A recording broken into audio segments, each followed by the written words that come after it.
Igreja, olha só, gostaria que você abrisse sua Bíblia, livro de 1 Reis 17. Nós estamos então na terceira mensagem da série Você é Resposta, e nós começamos aqui há 3 semanas atrás falando a respeito de Elias. Elias é um profeta de Deus que se levantou no meio de uma geração corrompida, e nós iniciamos falando aonde estão os Elias dessa geração. Essa foi a primeira mensagem que a gente compartilhou 3 semanas atrás. Semana passada o Edson ministrou sobre obediência, uma chave para você ser uma resposta. E essa semana nós vamos falar sobre ousadia para ser a boca de Deus. E eu faço uma pergunta: quantos aqui já se sentiram envergonhados para falar em nome de Jesus? Sejam sinceros aí. Quem aqui já teve vergonha de falar do nome de Jesus para o seu colega de trabalho, para o seu vizinho, sabe? Teve vergonha de ir na igreja e dizer para o seu vizinho: não, eu estou indo na igreja. E realmente esse é um quadro que não é só seu. Esse medo que você tem não é só seu, é geral isso. E é geral porque existe um complô satânico para com que a gente não fale em nome de Jesus. A gente vê acontecer aqui na própria igreja, às vezes pessoas que moram uma perto da outra, estudam na mesma escola, às vezes estão no mesmo trabalho, se encontram aqui dentro. Aí o cara falou: ué, você vem na igreja também? Já aconteceu isso? Eu sei que acontece. Parece que a pessoa se esbarra aqui dentro e aquele sentimento é: meu Deus, a gente foi descoberto, você é crente também, eu também, a gente caiu na mesma igreja, cara. Ao mesmo tempo que isso é bom, também é ruim, porque Deus espera de mim e de você uma resposta. Deus tem esperado com que eu e você possamos ser a boca dele nessa terra. Um dia a gente cantava aqui não, acho que não cantaram aqui, mas acho que lá em Chapecó cantaram: que me dera ser um anjo e poder voar. É uma canção que está aí pelas mídias aí. E aí essa canção fala isso, que me dera ser um anjo para poder voar. Mas as escrituras dizem que os anjos queriam ser nós para poder pregar o evangelho. A Bíblia diz que os anjos desejam estar na minha e na sua função de anunciadores da palavra de Deus. Então quando a gente tenta viver debaixo de um ambiente de escapismo, de terceirização, nós não assumimos o nosso papel, que é o papel de ser boca de Deus na terra. Eu gostaria que você então, 1 Reis 17, lesse comigo, verso 1, diz assim: Elias o tisbita, que era um dos habitantes de Gileade, disse a Acabe: como vive o Senhor de Israel, diante do qual me ponho de pé, não haverá orvalho nem chuva nestes anos, senão segundo a minha palavra. Então veja bem, aqui está falando a respeito do que Elias estava profetizando. Elias estava dizendo: olha, tão certo quanto Deus de Israel vive, que a palavra que eu liberar, ela vai ser tão poderosa que ela vai alterar agora o destino e vai alterar agora a estação. Não vai chover mais. E quando eu comecei a estudar sobre Elias, me impacta a vida de Elias, porque Elias, ele foi o profeta destinado na intrepidez e na ousadia para a nossa geração. A Bíblia diz que João Batista iria preparar um povo que fosse bem treinado para ser e andar no espírito de Elias. Agora pare e pense comigo, quem foi Elias na história? O nome Elias quer dizer só o Senhor é Deus. Quando Elias chegava diante do povo, as pessoas olhavam para Elias e tinham a identidade dele: só o Senhor é Deus. Aquilo que Elias fazia era para com que todo mundo soubesse que só o Senhor é Deus. Elias, por onde andava, as pessoas sabiam que esse cara está vindo com um propósito, ele não anda em vão. Elias não perdia tempo, Elias não jogava baralho, Elias não ficava de varde numa bodega sentado esperando as horas passar. Elias tinha um propósito na vida dele, ele sabia por que ele estava indo e para onde ele estava indo. Quando nós estamos falando que você é a resposta, nós não estamos aqui dizendo o seguinte: não, querido, quantas vezes eu e você já fizemos isso? E eu vou ser bem pontual: a responsabilidade da educação é de quem? Dos pais. Mas quantos de nós falamos que é da escola? A responsabilidade pela segurança pública é de quem? De quem? Quantos de nós falamos que é da polícia? A responsabilidade pela saúde, de quem que é? Do hospital. E quantos de nós dizemos que é do hospital, mas é nossa? A saúde é nossa, a segurança é nossa. Nossa responsabilidade é educação. É nossa responsabilidade de elegermos as pessoas certas. É nossa responsabilidade de sermos pais e mães. Mas nós vivemos debaixo de um ambiente, querido, de terceirizar. A gente sempre terceiriza a responsabilidade. A gente vive numa geração mimizenta. O que é geração mimizenta? É a geração que vive dizendo que a culpa é do outro. Não, eu só estou assim porque o fulano me fez isso. Eu só estou assim porque o ciclano me fez isso. E nós nunca matamos no peito a nossa responsabilidade. Então bata no seu peito e fala assim: a minha responsabilidade. Eu sou a resposta. Nós temos que parar de terceirizar, querido. Eu estava ainda ontem conversando com um homem e ele disse assim: não, então pastor, a gente está firme. Eles deixaram de congregar conosco, congregam numa outra igreja. Ele falou: não, a gente está firme. Eu falei: sério, que bom, cara, glória a Deus. Tão firme como? Não, toda sexta-feira nós estamos na campanha do peixinho.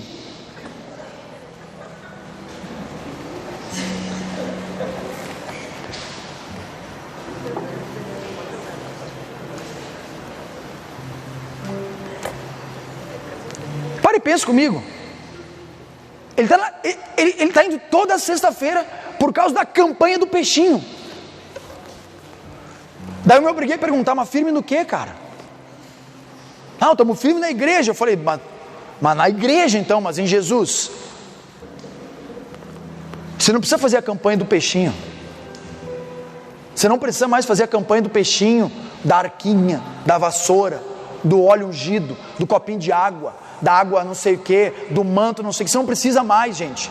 Gente, pelo amor de Deus, quando nós somos a resposta. Eu estou dizendo que o mundo ali fora está desesperadamente procurando alguém que diga assim: cara, nós encontramos o caminho. O mundo está ali fora, andando como de olhos vendados, dizendo: eu não sei mais para onde ir, o que me oferece eu topo.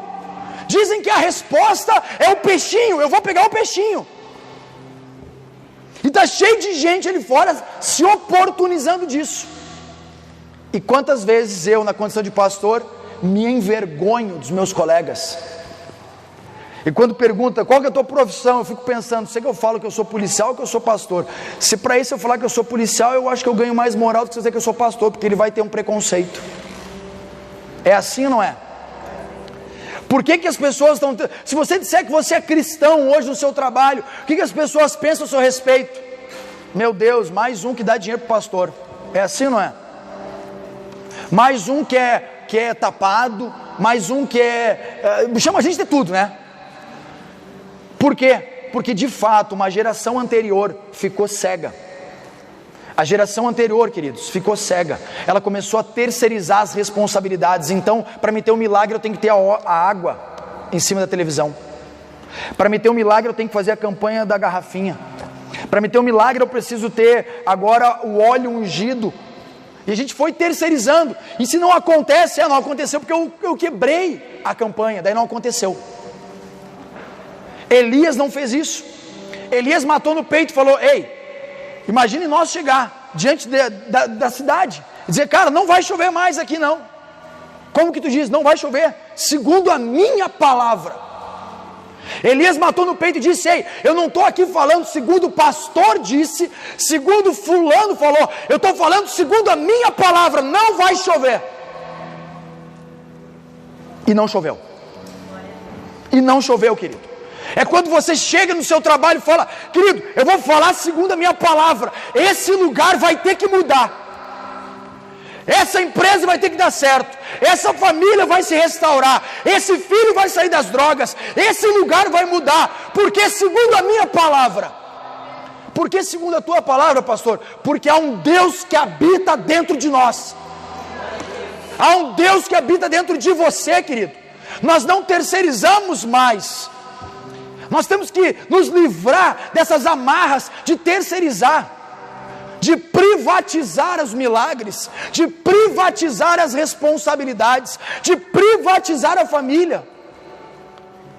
Você anda hoje, tem gente que insere o filho em tudo quanto é lugar, para se livrar da responsabilidade de educar o filho.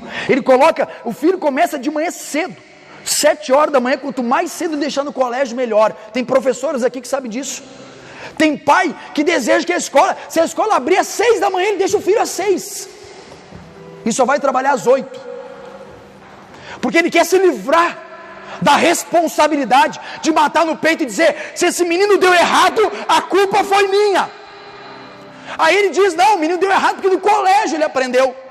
O menino deu errado porque não tinha polícia no meu bairro e tinha bandido lá. O menino deu errado porque ninguém cuidou. Olha para quem está do seu lado e fala: você é a resposta.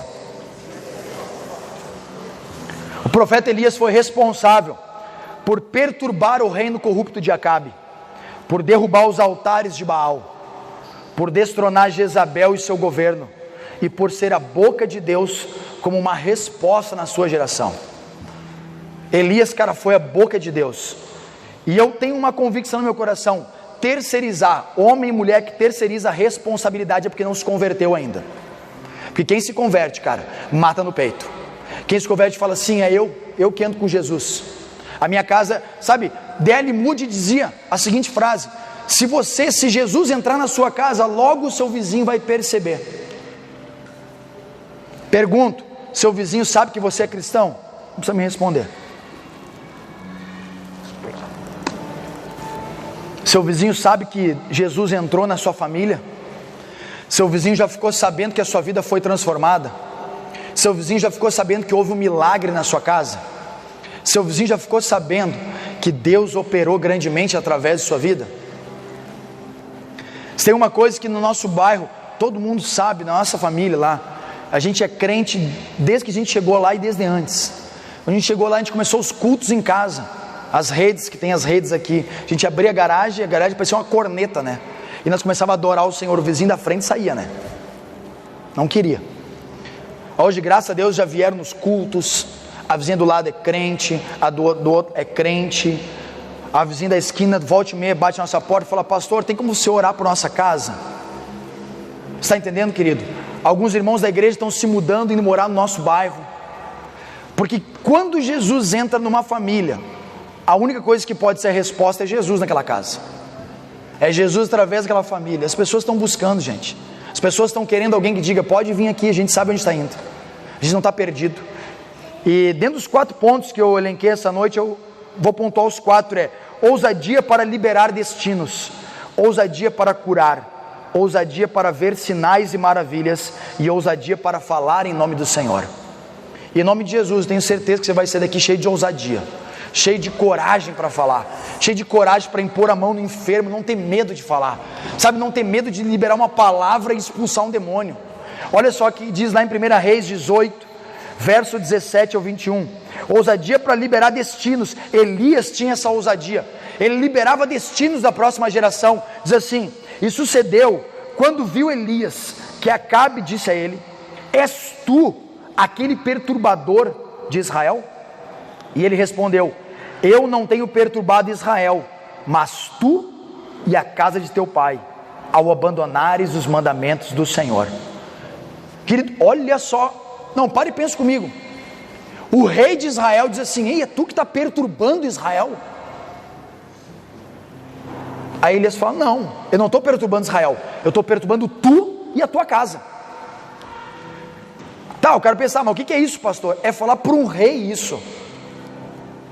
É que a gente não sabe o que é falar para um rei. Naquela época, para chegar perto do rei, você tinha que passar por centenas de militares. Não podia chegar diante do rei qualquer pessoa e dizer, ainda mais afrontar o rei.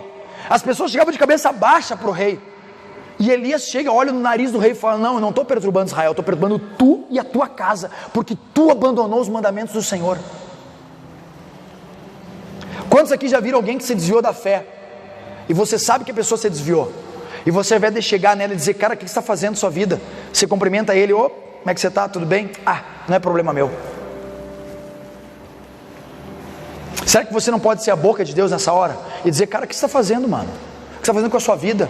Peraí, ei, acorda, mano, você está se desviando, cara, você está errando o caminho.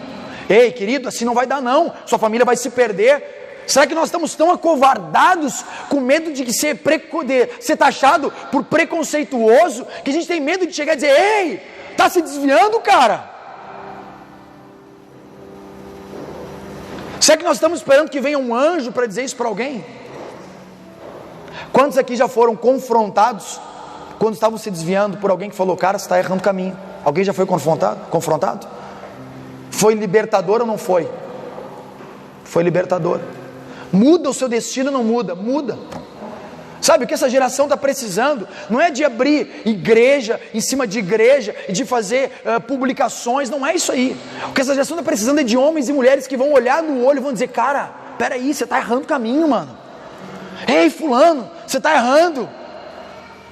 Esse tempo atrás alguém disse para mim assim: pastor, um grupo de pessoas tem medo de falar contigo.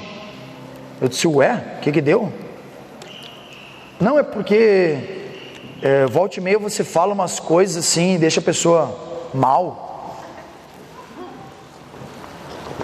Eu falei: mal para bem ou mal para mal? Não, mal para bem, né? Daí eu falei: então ele não está com medo de falar com o pastor Tiago, ele está com medo de falar com ele mesmo, de entender a verdade que ele precisa ouvir e de aceitar que ele precisa mudar, de aceitar que ele está errado, de aceitar que alguma coisa dentro dele não está certo, de que ele está terceirizando, de que ele está dizendo que o problema da igreja é o pastor, o problema da igreja é o som, o problema da igreja não sei o que, sabe? A gente tende a terceirizar. Aí quando o cara se defronta com alguém que fala a verdade na sua cara, o que você pensa? Meu Deus, ele foi muito grosso. É assim, não é? Por que ele foi muito grosso? Alguém já viu palanque de cerca ser varinha?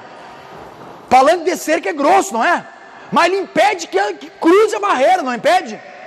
Tem gente que é igual varinha, molezinho. Na hora de botar o limite, ele... eu tenho medo de falar e as pessoas vão pensar mal de mim. Fala para quem está do seu lado: você é a resposta.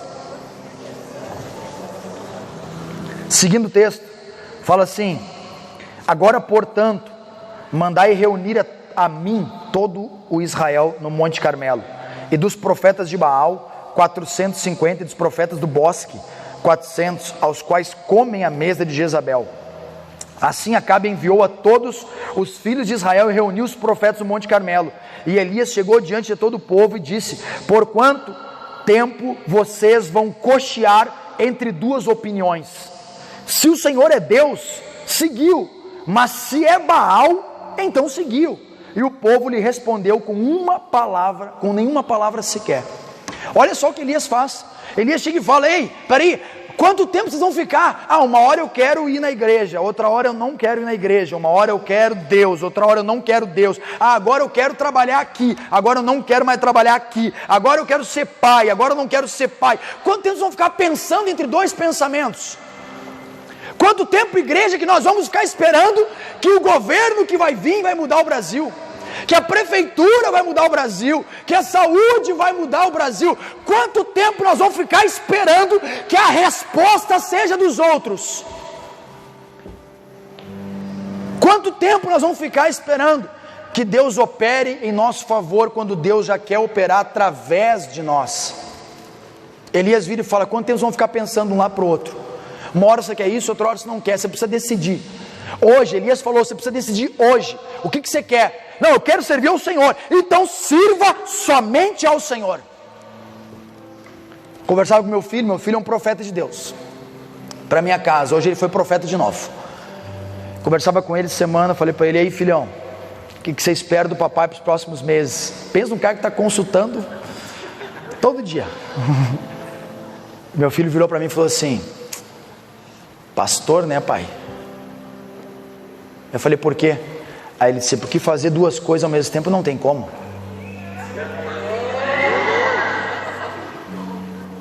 Daí eu falei assim: mas nos horários dá, né, filha? Aí ele falou: pai, ou você agrada a Deus ou não.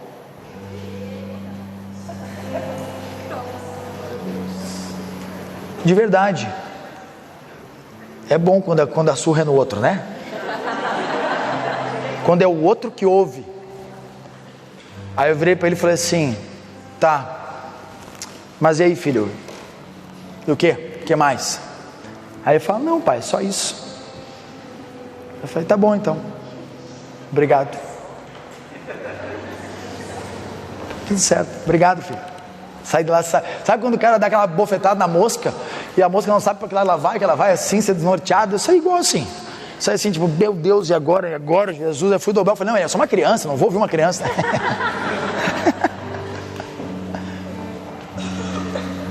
Aí elas estavam com uma tretinha lá em casa, de ontem para hoje. Tentamos se acertar ontem, não deu muito certo, pedimos perdão e tal. Aí dormi, mas quando não é arrependimento não adianta, no outro dia você acorda já brigando de novo. Aí estava legal ontem e tal, tinha perdido uma guerra durante a tarde. Graças a Deus a gente conseguiu ganhar uma casa inteira para Jesus, tirar tudo quanto é idolatria dentro da casa, fazer uma fogueira santa lá dentro, mas não conseguimos de fato aquele que era o fim.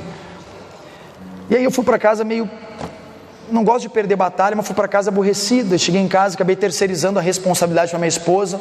Ela falou, eu não tenho culpa disso, e eu acreditei que ela tinha culpa, e resumindo, só a gente acabou discutindo. Aí hoje, de manhã a gente levanta já discutindo de novo, faz parte, né? Quem é que nunca discutiu? Casal, né? Se você nunca discutiu, me ensina o segredo. Aí a gente levantou de novo e tal, e meu filho, de novo um profeta, pegou na minha mão e falou, vem cá, pai. Me levou para a sala, dobrou o joelho, botou a mão na cabeça e começou a orar por mim. Ele nem sabe, mas a oração dele constrangeu meu coração. Eu comecei a chorar, subi lá em cima no quarto, peguei minha esposa pela mão, fiz o mesmo trajeto que ele fez comigo, levei ela até a cozinha, e a gente na cozinha ali, ela fez um bolinho de chuva para ele, e eu disse, amor, presta atenção aqui, recebi um sonho agora, de uma irmã. Ela sonhou que uma mulher loira, magra, fazia perguntas para ela, e a primeira pergunta que ela fez, ela gravou a pergunta e anotou, o sonho foi agora de tarde. A primeira pergunta que ela fez foi, a rede Metanoia tem refratário? Ela não soube responder para aquela mulher e acordou. Ela foi pesquisar o que era refratário. Refratário é um sistema de proteção contra o calor, tanto externo quanto interno. Segundo o dicionário, refratário é um sistema de proteção contra toda a pressão que pode vir contra a panela, contra o objeto. Ele protege isso. E ela falou para mim, pastor, a nossa igreja tem refratário? E aí eu falei para ela, tem. Mas eu acho que devido à briga e à discussão da minha família, foi raspado o refratário e o calor entrou. Então eu acho que tem que passar um refratário de novo na panela. E aí eu contei para minha esposa o sonho, nós dobramos o joelho e começamos a chorar, os três, eu e ela, minha filha estava dormindo, e o meu filho. E naquele mesmo horário, eu não ia vir hoje ministrar, porque eu não tenho coragem de ministrar quando as coisas estão erradas. Ontem algum perguntaram para mim, pastor, por que não vai falar lá no Costelão? Porque eu não tenho coragem de falar em público se a minha casa não está certa. Eu não sou hipócrita, não vivo debaixo de hipocrisia, onde fala, não, está tudo bem, o pastor consegue botar uma maquiagem e dizer que está tudo bem. Não, quando eu não estou bem, todo mundo vê que eu não estou bem. Eu não preciso esconder isso de ninguém. Eu não estava legal ontem, um monte de gente viu, e eu fico de boa, entendeu? Porque eu acho que a gente é humano mesmo. E eu não teria coragem, eu mandei mensagem para o Rafael, falei, Rafael, eu não tenho coragem de vir pregar hoje. Prepare uma mensagem de você. Se Deus não operar um milagre na minha casa até a hora de eu vir ministrar, eu não vou. E o Rafael falou, tá bom, mas eu vou pregar para os adolescentes. Eu falei, então conversa com a Luciana, ajeita os caminhos aí, mas eu vou ficar em casa até acertar os pingos nos i com a minha família. E aí, depois daquela oração, essa unção de ousadia para liberar destinos repousou sobre minha casa. Até às 5 horas e 15 minutos eu não sabia nem o que poderia ministrar se fosse ministrar. Mas 5 horas e 15, depois que nós oramos juntos, o Espírito Santo veio naquela casa, a gente começou a chorar, ele liberou o destino de novo para servir o Senhor. Eu sentei em 15 minutos, preparei uma mensagem para a qual a gente pode estar ouvindo hoje. Sabe, então eu entendo, igreja, que quando a gente recebe uma unção, uma ousadia para se tornar uma resposta, nós não podemos mais terceirizar a responsabilidade. A gente tem que matar no peito e dizer, puxa vida, o problema sou eu preciso melhorar, eu preciso me arrepender, eu preciso de uma metanoia, eu preciso voltar ao lugar onde eu caí, eu preciso me organizar com a minha família e dizer, cara, está errado, e não tenho medo de fazer isso aí, tenho coragem para acertar suas vidas, tenho ousadia para liberar destino para o seu filho, para a sua filha, para liberar destino para a sua esposa. Sabe o que aconteceu? Quando eu acabei de me arrumar, estava saindo, meu filho sobe no quarto e fala, pai, estamos indo tomar banho que nós vamos ir para o culto também. Aí eu falei, você quer ir? Sim, pai, eu quero ir. Agora pare e pense comigo, uma criança que estava um dia antes vendo os pais em discussão, ele entendeu e teve ousadia para dizer para o pai dele, pai, só precisa orar, você precisa acertar, você precisa regularizar a sua situação com a mamãe, e Deus vai fluir. E ele faz isso e Deus começa a liberar na casa, de novo, para minha esposa poder fluir, para o meu filho fluir, para a palavra vir até mim. Sabe, igreja, eu entendo que essas coisinhas, elas têm que ser transparentes entre nós. Problemas nós temos, agora ousadia para liberar destino, só tem quem compreendeu quem é Cristo. Elias reconhece essa ousadia e libera o destino de Eliseu, de Azael e de Jeú. Elias, por ter entendido, ele libera o destino desses homens. Esses homens se tornam 2 reis e um profeta, só porque um homem entendeu a chamada dele. Esse homem compreendeu o que Deus o chamou para fazer, e a partir dele, outros homens assumiram o governo, assumiram o reinado, se tornaram profetas. Talvez profetas e governantes possam sair de você, da sua casa, sabe? Talvez homens e mulheres de Deus vão sair através da palavra que você vai liberar. Talvez você não chegue aonde eles vão chegar, mas a palavra da sua boca vai transformar o coração de um homem, e esse homem pode se tornar alguém que você vai dizer: cara, tá vendo aquele cara lá, eu fiz parte da conversão dele, eu pude me tornar participante do processo. Elias altera o destino da viúva. Lembra daquela viúva de Sarepta? Deus fala para ele: Elias, vai até Sarepta, que eu tenho uma senhorinha lá, ela não tem farinha, não tem um pouquinho só de azeite, um pouquinho de farinha, mas quando tu chegar lá, o destino daquela casa vai ser alterado. A Bíblia diz que em 1 Reis 17, verso 8, a palavra do Senhor veio até ele dizendo: levanta-te e vai a Sarepta, a qual pertence a Sidom, e habita ali, e eis que tenho ordenado uma viúva que te sustente. Para e pensa comigo. Deus fala: ei, levanta daqui, vai para tal lugar que eu vou pedir para alguém te sustentar. Aí você pensa: meu Deus, sustentar, tá bom, fazer um cálculo aqui, tá bom, vou chegar lá. Você chega lá, tem uma viúva que olha para você e fala assim: eu tenho só um pouquinho de farinha numa panela e um pouquinho de azeite numa botija, nós vamos fazer um bolinho, vamos comer eu, meu filho, e vamos morrer, fica aqui com nós. Tenho certeza que eu e você ia dizer: ô Deus, que tipo de sustento é esse? Mas a Bíblia diz que Elias chega lá e fala assim: pega essa farinha, pega esse azeite, prepara um pão para mim, depois que eu comer vocês vão comer, mas uma coisa eu tenho certeza: não vai faltar farinha na panela e nem azeite na botija enquanto eu estiver aqui. Olha a ousadia desse homem. O cara chega no lugar de caos e diz assim: está vendo esse caos que está instalado? Estou vendo. Então a partir do momento que eu entrei aqui, acabou o caos, Deus vai trazer provisão. Essa é a unção que Elias carregava. Sabe, você entrar no seu trabalho. Esse tempo atrás eu conversei com o irmão, ele falou: pastor, estou trabalhando numa empresa, mas a gente vai fechar a empresa. Eu falei: por quê? Está uma crise violenta lá dentro. Eu falei: por que você não muda o destino naquele lugar? Como? Eu falei: seja a boca de Deus. Seja a boca de Deus naquele lugar. Entra lá, bota os pés e profetiza. Diga: Senhor, sopra o nome dessa empresa nos 4 cantos, opera um milagre, faz um sinal, dê sabedoria ao meu chefe, dê conhecimento a ele, abre as comportas dos céus, opera tanto milagre quanto o Senhor já operou. E ele falou: nunca tive essa coragem. Eu falei: então receba em nome de Jesus essa coragem. E a resposta dele para mim: pastor, parece que as coisas estão se ajeitando na empresa, não vou perder meu emprego mais. Sabe o que é isso? É alguém que ouviu uma mensagem, caiu no coração e se posicionou. Talvez a sua situação só vai mudar, querido, quando você se tornar a resposta para ela. Amém? Segundo ponto: ousadia para curar. Quem aqui já se deparou com uma enfermidade? Você recorreu ao médico, ao enfermeiro, ao pronto atendimento, ao SAMU, ao bombeiro, a todo mundo, e ninguém dava o diagnóstico certo. E aí depois que você recorreu a todo mundo, você lembrou de quem? De Deus. Aí quando você lembrou de Deus, você pensou: mas puxa vida, eu acho que não tenho tanta coragem assim para operar um sinal, uma maravilha, uma cura. Aí você trouxe para o pastor orar. É assim ou não é? Aí o pastor orou e não curou. Aí você fala o quê? O pastor está em pecado, já terceirizou de novo. É assim, não é? Por que você não mata no peito e fala assim: antes de levar ao médico, eu vou recorrer à medicina celestial? Nós cantamos ali: venha o teu reino, assim na terra como é no céu. A Bíblia fala que no céu não tem enfermidade. No céu não há enfermidade, no céu não há doença, no céu não há tristeza, no céu não há dor, no céu não tem isso aí. Então quando Jesus falou que seja feita a tua vontade assim na terra como é no céu, ele estava dizendo: toda a autoridade que está no céu para curar, para sarar, vem sobre a terra e as pessoas serão curadas.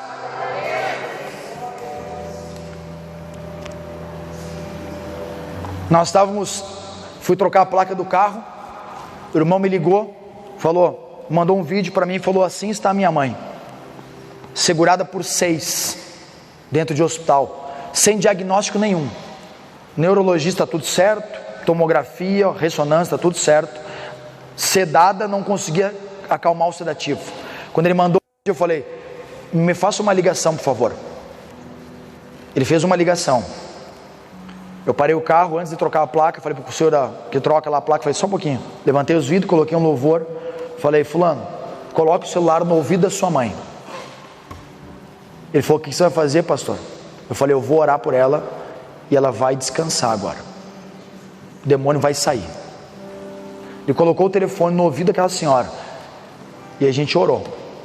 Ela eu não sei, mas eu orei do lado de cá e determinei que em nome de Jesus todo demônio saísse da vida daquela mulher, todo espírito imundo saísse da vida dela, que toda perturbação que ela estava vivendo naquela hora, aquela dor que ela estava sentindo, que deixasse a vida dela. Eu recebi um áudio, assim que eu desliguei o telefone, eu falei: em nome de Jesus, amém. Ficou aquele silêncio. Eu disse dele: pastor, tu nem sabe o que aconteceu. Ela deu um suspiro e dormiu. Até agora os médicos não sabem o que aconteceu com ela.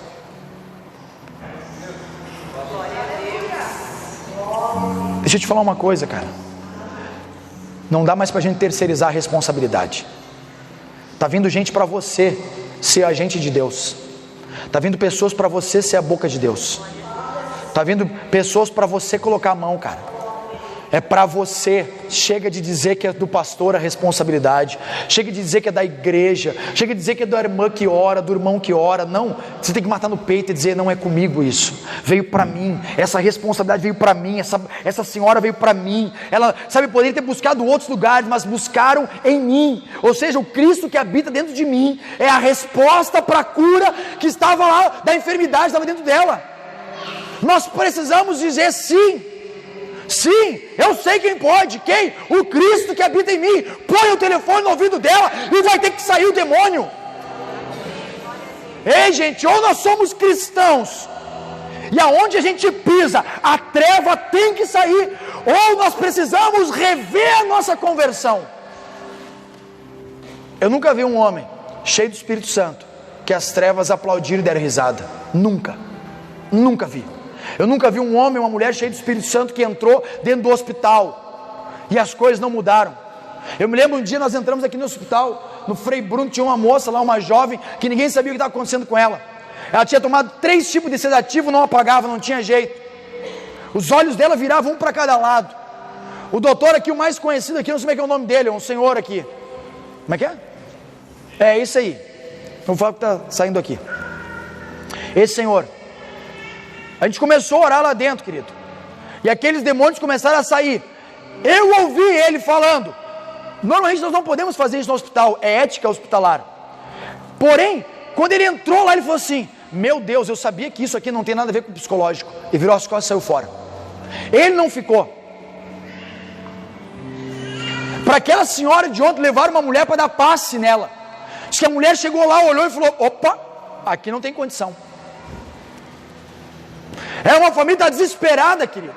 Estava desesperada para a cura. Estava desesperada para ver Deus operando.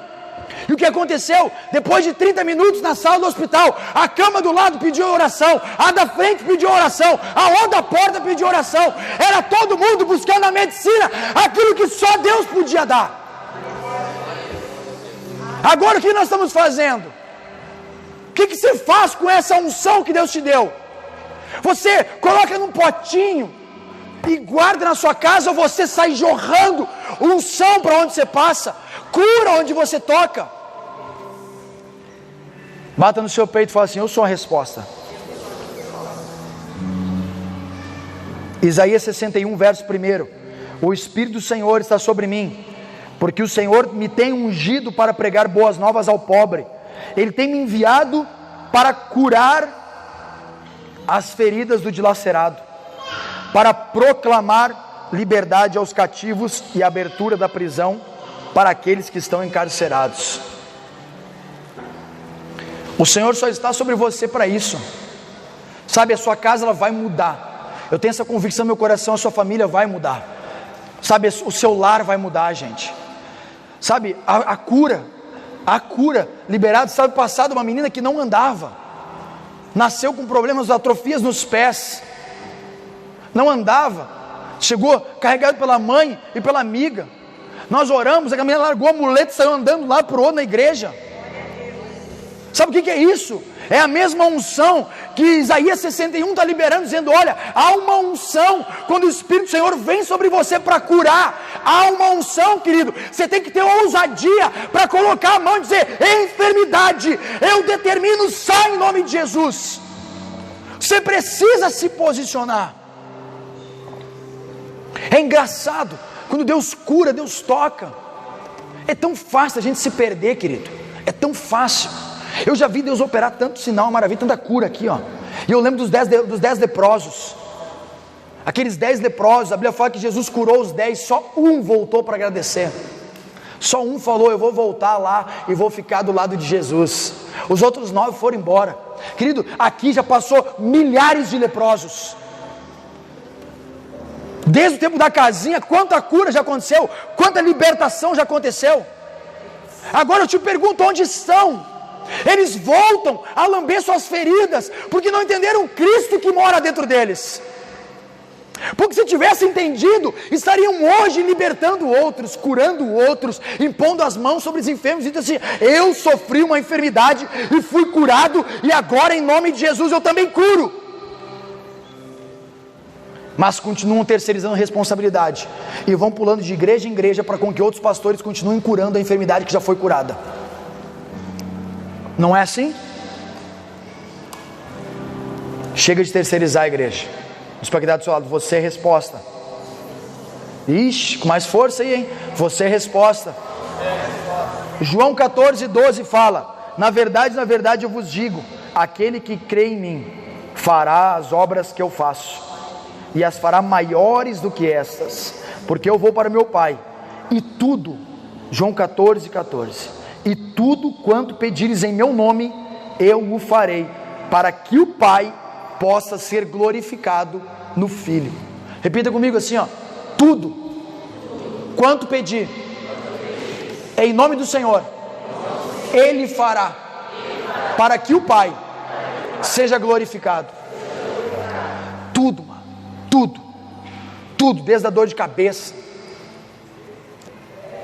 desde a dor nas costas, tudo, é tudo, gente. Quando Jesus falou tudo, Ele está dizendo tudo. Ele não falou: não, é mais ou menos, é tudo em nome dEle, para com que o Pai seja glorificado. É tudo, é libertação, é cura, é sinais, é maravilhas, é tudo. O terceiro ponto: ousadia para ver sinais e maravilhas. 1 Reis 17:1, Elias disse: como vive o Senhor de Israel, diante do qual eu me ponho de pé, não haverá orvalho nem chuva nestes anos, senão segundo a minha palavra. Eu me lembro uma vez, nós estávamos num retiro, íamos começar um retiro, e estava se armando um temporal, vindo para o lado de Guatambu ali, e os jovens falaram: e agora, pastor, vamos fazer o que com esse temporal? Vai estragar aqui a atividade. Eu falei: mas vamos fazer o que Jesus ensinou, vamos orar e vamos repreender esse temporal aqui, vai passar daqui essa chuva. Ficaram me olhando, acharam que eu estava de brincadeira. Eu falei: não estou de brincadeira, eu não brinco com a palavra de Deus. Se Deus falou, Deus faz, e eu provo. Mateus 8:24, de repente sobreveio no mar uma violenta tempestade, de tal maneira que as ondas cobriam o barco, ele contudo dormia. Então os seus discípulos vieram despertá-lo clamando: Senhor, salva-nos, vamos todos perecer. Mas Jesus disse: por que vocês estão com tanto medo, homens de pequena fé?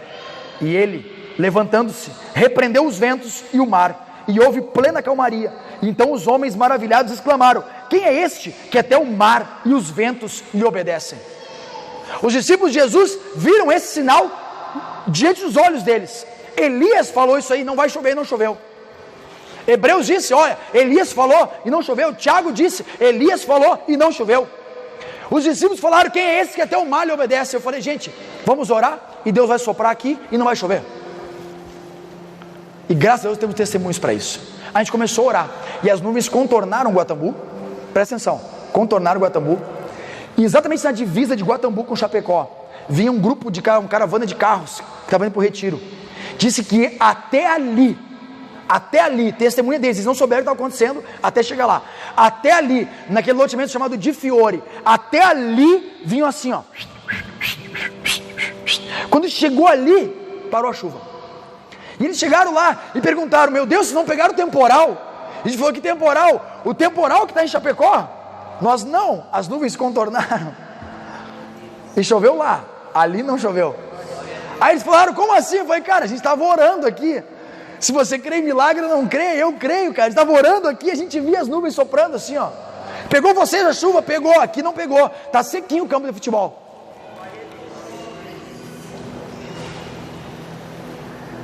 Eu me lembro uma vez, gente, é interessante o cara contar isso aí, porque parece que é loucura. Eu estava saindo da loja Riachuelo e eu ia para um retiro de jovens. Era 120 km de distância, eu tinha uma bis, a Doroteia. A Doroteia me acompanhou durante muitos anos, foi a primeira menina que eu ganhei para Jesus, chamada Doroteia, me acompanhou. Pensa, fiel, missionária, se tornou evangelista, levava gente para a igreja. Você não tem noção. Tudo aquilo que eu fiz no mundo com aquela moto, depois em Jesus eu fiz também. Aí, estava indo para o retiro, saí da loja, sinceramente, aquele temporal, falei: Senhor, gente, tem que ter fé para isso, tá bom? É ousadia para determinar em nome de Jesus e para. Aí eu falei: Senhor, eu não tenho capa de chuva, eu tenho um PET 2 litros dentro do bagageiro, porque não tem posto daqui até lá e não faço 120 km com essa moto. Eu tenho um PET 2 litros, eu só tenho uma opção: limpa o céu daqui até o retiro. E eu embarquei na moto e fui. E eu lembro que dava aqueles canhadão assim, ó. E quando chegava lá em cima, vinha os carros na contramão limpando assim o vidro. E quando chegava assim, não tinha mais chuva. E eu, quando eu cheguei no local do retiro, encostei a motinha do lado, entrei dentro, começou o cultão. Até um pancadão de água. Minha esposa falou para mim assim, era noivo dela naquela época, ela falou assim: eu estava orando por você aqui, para Deus guardar você na estrada, limpar da chuva, guardar de todo acidente. Eu falei: então Deus ouviu a sua oração, mulher, tu és bendita entre as mulheres. Não choveu. Mas pastor, mas o que isso tem a ver? Tem a ver que Deus é pai e se preocupa com os detalhes. Tem a ver que Deus não... Sabe, querido, às vezes a gente pensa: mas será que se eu pedir para Deus isso, Deus vai ouvir? Deus está preocupado com o mínimo detalhe da sua vida. Deus está preocupado até mesmo com o que você está pensando agora, com o que você vai comer daqui a pouquinho. Duvido que não tem um pai que se preocupa com a saúde do seu filho, com o que vai comer no almoço, na janta. Não é assim os pais e as mães? É assim ou não é? Você acaba de preparar o café e já pensa: o que eu vou fazer para o almoço? Não é? Deus é a mesma coisa, Deus é pai. Deus está preocupado: puxa vida, estão aqui ouvindo a palavra, daqui a pouco eles vão comer, eu quero preparar algo bom para eles. Amém? Marcos 16 fala assim: e esses sinais acompanharão os que creem em meu nome: expulsarão demônios, falarão em novas línguas, pegarão em serpentes com as mãos, e se algo mortífero beberem, de modo algum lhes fará mal. Sobre os enfermos imporão as mãos, e eles serão curados. Palavra do Senhor. E o último ponto dessa noite: ousadia para falar em nome de Deus. Quem quer essa ousadia aí? Amém, eu quero. Atos diz assim, Atos capítulo 4, verso 29. Atos 4, 29, eu já estou encerrando. O pessoal do louvor pode vir. Atos 4, 29 diz assim: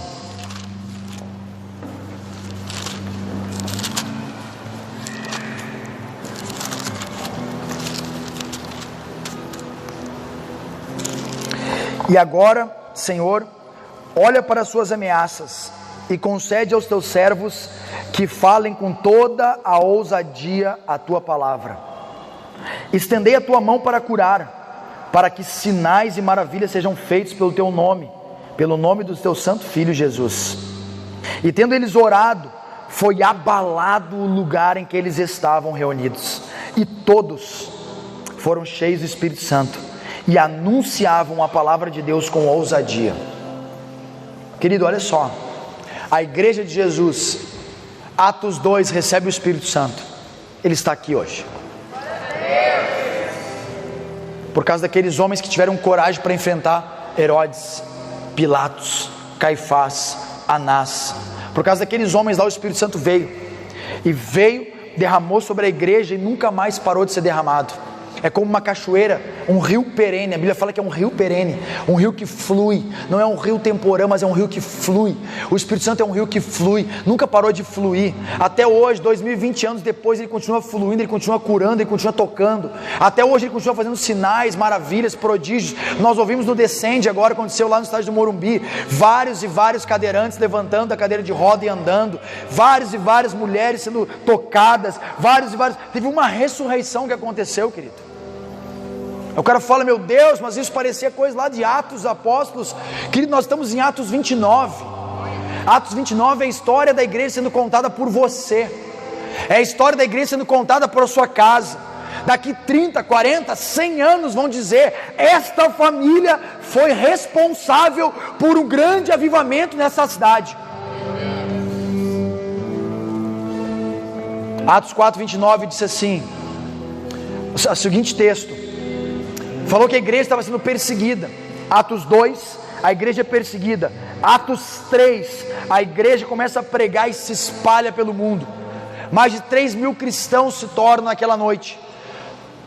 Atos 3 levanta uma perseguição violenta contra Pedro e João. Eles curaram um paralítico na Porta Formosa. Eles falaram para aquele homem, nós não temos ouro nem prata, o que nós temos nós te damos, levanta e anda. Aquele homem, 48 anos, ou seja, ele já estava antes de Jesus nascer naquela porta. Com certeza Jesus passou por ele, com certeza os apóstolos passaram por ele, mas naquele dia específico, Pedro e João fitaram os olhos nele. Sabe o que é isso? Eu não sei quantos anos o seu vizinho está enfermo, a sua vizinha está enferma, o seu parente está enfermo, talvez antes de você nascer, mas nesse dia você vai fitar os olhos nele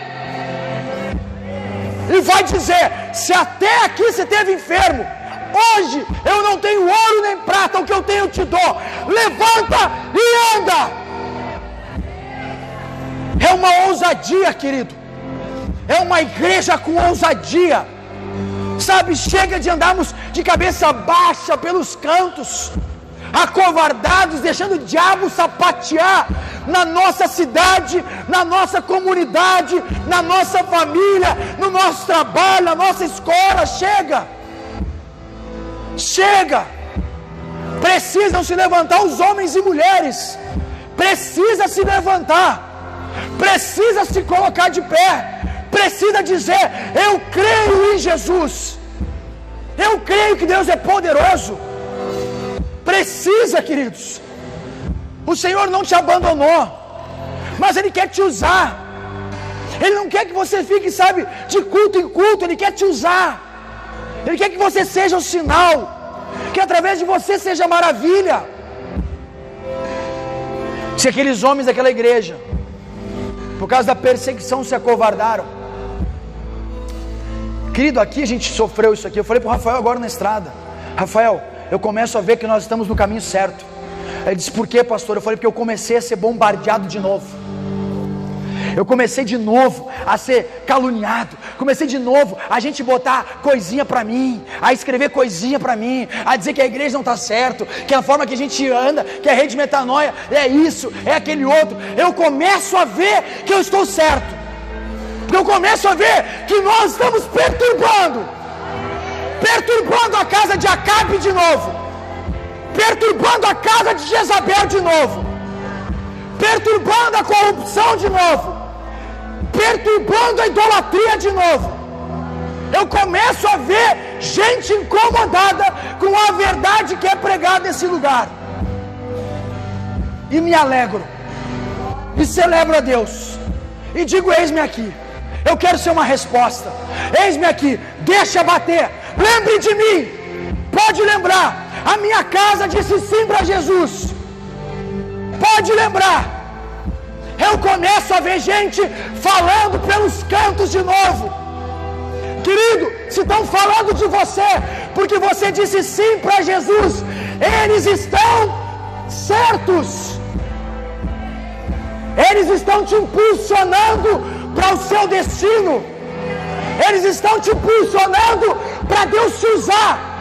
Eles estão te impulsionando para a sua casa ser uma ferramenta de Deus. Eles estão te impulsionando para Deus operar através de você. Eles estão te impulsionando para com que você diga: eu estou no caminho certo. A igreja se sentiu acuada. Fique de pé comigo. E eles fizeram essa oração.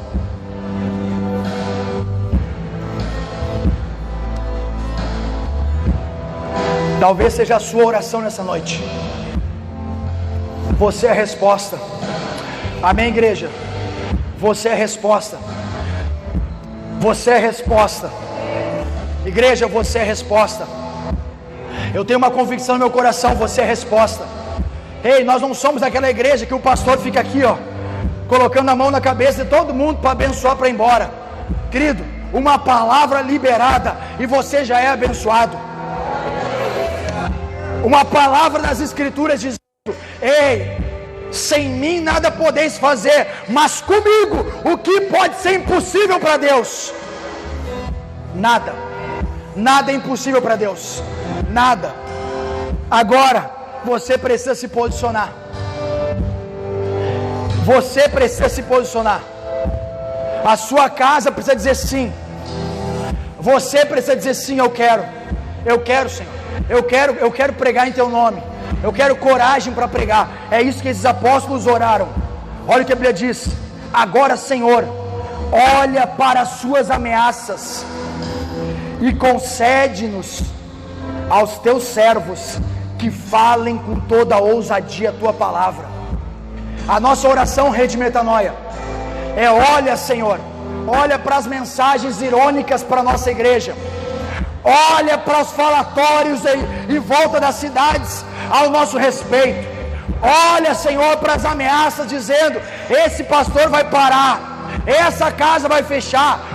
Olha para essas ameaças, Senhor, e concede-nos ousadia para continuar pregando a tua palavra em teu nome.